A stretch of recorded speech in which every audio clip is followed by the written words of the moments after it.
Right. Next जो चीज़ है वो है प्रॉब्लम स्टेटमेंट। प्रॉब्लम स्टेटमेंट में अपन ज़्यादा टाइम वेस्ट नहीं करेंगे। प्रॉब्लम स्टेटमेंट प्रॉब्लम रिसर्चर के पास होती है कि मैं क्या स्टडी करने जा रहा हूँ, पर ऐसा नहीं होता है ना, क्योंकि कमेटी होती है, आपको सिनॉप्सिस बना के प्रेजेंट करना होता है और क्या नाम से आपको पूरा एक प्रारूप देना पड़ता है। प्रॉब्लम स्टेटमेंट, सपोज करिए कि आप एंजाइटी डिसऑर्डर पे रिसर्च करने जा रहे हैं, this is a simple question, but when you make it in a form of statement, तो उसमें ऐसा होता है कि वो प्रॉब्लम स्टेटमेंट सब कुछ स्पेसिफाई करेगा, सब कुछ रिफ्लेक्ट करेगा कि आप किस पॉपुलेशन पे क्या स्पेसिफिकली आप क्या स्टडी करने जा रहे हैं, उसका ब्रीफली वहाँ पे मेंशन किया जाएगा उस स्टेटमेंट में, है ना।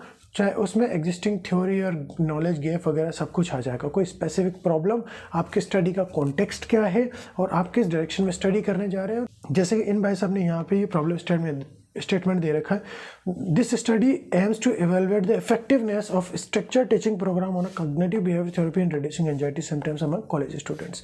तो काफ़ी सारी चीज़ें आपने यहाँ पे देख ली हैं। देखो, स्ट्रक्चर टीचिंग प्रोग्राम इन्होंने दे रखा है कि एक स्ट्रक्चर टीचिंग प्रोग्राम कंडक्ट करने जा रहे हैं, मतलब कि ये एक टाइप की एक्सपेरिमेंटल रिसर्च हो गई। पहली बात तो ये आपका हो गया, ठीक है।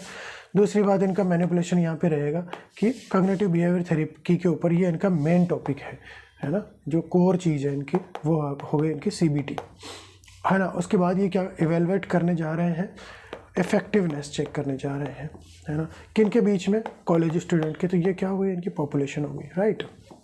नेक्स्ट जो चीज़ अपन देखने जा रहे हैं वो है सिनॉप्सिस। प्रॉब्लम स्टेटमेंट मैं आपको मेरी उसमें भी बता देता हूँ, मेरी थीसिस में भी बता देता हूँ। और क्या देखा था अपन ने, कॉन्सेप्चुअल फ्रेमवर्क, ये दोनों चीज़ें मैं बता देता हूँ। तो पहले कॉन्सेप्चुअल फ्रेमवर्क देख लें, क्योंकि ये देखो, ये मैंने एक थ्योरी ली थी, है ना, ये मेरा कॉन्सेप्चुअल फ्रेमवर्क है। Framework for the study general system theory, इसमें input, throughput, output and feedback आता है। ये जो थ्योरी थी, बेडन लेफिन है, एक जर्मन फिलोसोफर होंगे शायद, है ना, 1968 में इन्होंने ये थ्योरी बनाई थी। इस बेस पे ही मैंने मेरी रिसर्च को कंडक्ट किया है। तो इसका ये थियोरेटिकल फ्रेमवर्क तो ये हो गया जो मैंने रिटन लैंग्वेज में लिख रखा है। अब इसका कॉन्सेप्चुअल फ्रेमवर्क मैंने ये इसका डिज़ाइन बना रखा है, conceptual framework for general theory. Input में क्या इनपुट दूंगा, देखो, डेमोग्राफिक वेरिएबल्स, एज, सेक्स वगैरह, एज, सेक्स, प्रीवियस नॉलेज और ट्रॉमेटिक ब्रेन इंजरी, ये इनपुट है कि इस टाइप की, लाइक मैं 22 साल के बच्चे ले रहा हूँ, 10 मेल ले रहा हूँ, 10 फीमेल ले रहा हूँ, जिनकी प्रीवियस नॉलेज इतनी है या इतनी नहीं है, उसका एक क्राइटेरिया है ट्रॉमेटिक ब्रेन इंजरी के रिकॉर्डिंग, ये मेरा इनपुट है। थ्रूपुट, बीच में उनका प्री टेस्ट ले रहा हूँ, फिर उनका एक्सपेरिमेंट कर रहा हूँ, फिर उनका पोस्ट टेस्ट ले रहा हूँ, मतलब बाद में वापस से चेक कर रहा हूँ और उसका फिर क्या इफेक्ट आया है, और फिर नॉलेज गेन हुई, नहीं हुई, एडिक्वेट नॉलेज गेन हुई, इनएडिक्वेट हुई, और वो वापस से क्या है, फीडबैक दे रहे हैं, है ना। उसका फीडबैक मेरे को थ्रूपुट में काम आएगा। तो ये क्या है सर, कॉन्सेप्चुअल फ्रेमवर्क। आपको प्रॉब्लम स्टेटमेंट भी बता देता हूँ।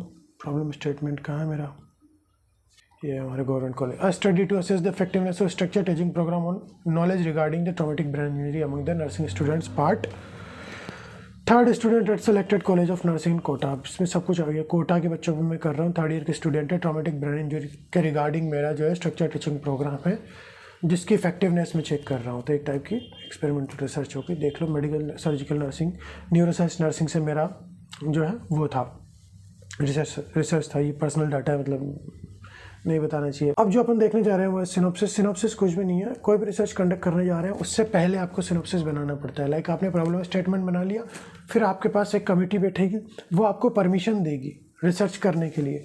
तो उनको किस बेसिस पे देगी, आप प्रेजेंट तो करो कि भाई मेरा ये प्रॉब्लम स्टेटमेंट है और मेरी quasi experimental, pre experimental, true experimental मेरा रिसर्च डिज़ाइन है, या RCT रेंडमाइज कंट्रोल ट्रायल में करने जा रहा हूँ, इन पेशेंटों में मैं कर रहा हूँ, ये मेरा सैम्पल साइज़ है, ये मेरे टूल्स है। तो ये क्या कर रहा हूँ मैं, ये this is a overview of a research.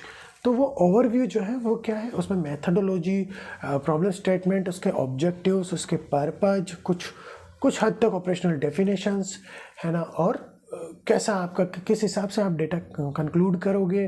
तो ये चीज़ क्या है, आप ओवरव्यू कर रहे हैं। तो ये अ ब्रीफ समरी और ओवरव्यू ऑफ रिसर्च स्टडी और अ प्रोजेक्ट और अ वर्क। इट हाईलाइट की एस्पेक्ट ऑफ द स्टडी, है ना। की एस्पेक्ट में अब ये रिसर्च प्रॉब्लम क्या है, ऑब्जेक्टिव, मैथोलॉजी और सिग्निफिकेंस और कंसाइज फॉर्मेट ये रहा। Title, introduction, problem statement, objective, methodology, significance. तो ये आप कोई भी सिनॉप्सिस जब आप बनाएंगे, सपोज करिए कि आप कोई भी कोरिलेशनल स्टडी बना रहे हैं कि आप फिजिकल एक्सरसाइज का मेंटल हेल्थ पे इफेक्ट देखने जा रहे हैं, या मेंटल मेडिटेशन का जो है एंजाइटी लेवल पे इफेक्ट चेक करने जा रहे हैं। कोई भी एंजाइटी पेशेंट है, ठीक है, आपने कोई भी एंजाइटी पेशेंट ले लिया, सपोज करो कि 22 से 25 साल के पेशेंट ले लिए जो कि जिनको जनरलाइज एंजाइटी डिसऑर्डर जो है डायग्नोस किया गया है, राइट। अब आप उनको बोल रहे हो कि आप मेडिटेशन कीजिए। अब इन जनरल आप एक रिसर्च करने जा रहे हैं, मैं नहीं कह रहा कि ऐसा टॉपिक हो सकता है ना, but to understand, just to understand, है ना। लेट्स सपोज मेडिटेशन का इफेक्ट आप चेक करने जा रहे हैं, है ना, तो आप उनसे कितने घंटे मेडिटेशन करने की सलाह देंगे, मेडिटेशन में भी उनको कौन सी स्पेसिफिक टेक्निक यूज़ करनी है, और बाद में उनको चेक करना है कि भाई उनके एंजाइटी के सिम्टम्स में कितना फ़र्क आया है। तो ये आपका वो है। तो title of the study, title में आपने देख लिया कि मतलब जो भी है मेडिटेशन का इफेक्ट चेक करने जा रहे हैं आप। हाथ मेरे चल नहीं रहे हैं यार, मेडिटेशन का इफेक्ट देखने जा रहे हैं। My writing is just like this, you have to manage somehow. Meditation का एंजाइटी लेवल पे आप देखने जा रहे हैं इफेक्ट। अब बैकग्राउंड क्यों ये ज़रूरी है, इसका कॉन्टेक्स्ट क्या है भाई। Anxiety is a modern problem, है ना। आजकल बहुत एंगेज हो रहे हैं, मतलब लोग काफ़ी सफ़र कर रहे हैं एंजाइटी से, एंशियस हो रहे हैं लोग, है ना, अपने करियर को लेके, और एक भीड़ में लगे हुए हैं, उनको रिलैक्स नहीं है। Their life is just like a cycle, सुबह होती है शाम होती है, यूँ ही उम्र तमाम होती है, इसलिए उनको एंजाइटी हो रहा है, बीच में उनको रिलैक्सेशन मिल नहीं पा रहा है, और उनके पेरेंट्स उनसे काफ़ी ज़्यादा एक्सपेक्ट करते हैं चीज़ें। तो such kind of things make people anxious about the career or of themselves, है ना। तो इसके फिजिकल सिम्टम्स आने लग जाते हैं। someday we will discuss about anxiety in detail, right.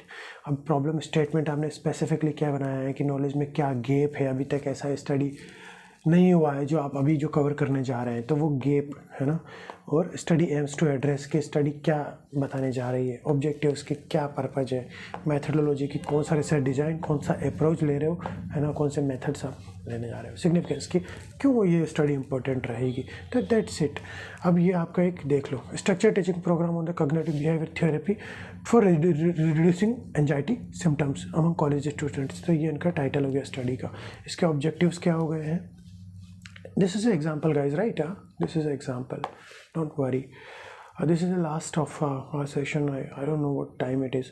The primary objective of a study is to evaluate the effectiveness. सबसे पहले तो effectiveness check करेगा, इसका primary objective है. Okay.